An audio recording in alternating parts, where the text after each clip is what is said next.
오늘로 1차 북미 정상회담이 개최된 지 1년을 맞았습니다. 하지만 미국 정치권은 이제 2020년 대선 전으로 접어들면서 북한 문제에 대한 트럼프 대통령의 관심도 점차 멀어질 수 있다는 관측을 내놨습니다.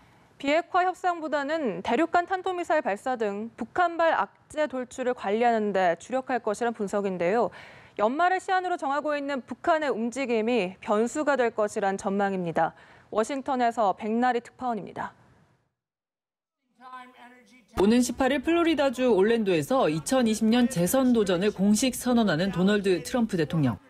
민주당도 오는 26일 같은 플로리다에서 대선 후보 첫 TV 토론회를 개최하며 맞불을 놓습니다. 미 정치권이 본격적인 대선 국면에 접어들면서 트럼프 대통령의 관심은 2020년 재선 승리에 집중될 전망입니다.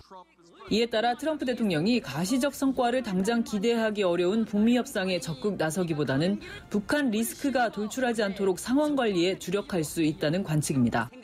I think that Chairman Kim would like to make a deal, and I'd like to make a deal with him.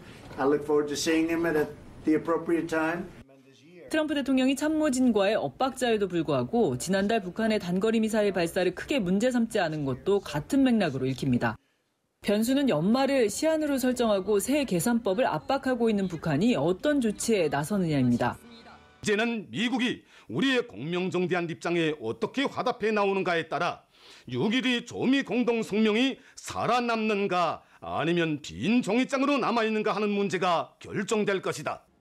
특히 미국 영토를 위협할 수 있는 대륙간 탄도미사일 등 전략 무기를 만지작거리며 재선이 최우선 목표인 트럼프 대통령을 압박할 수 있습니다.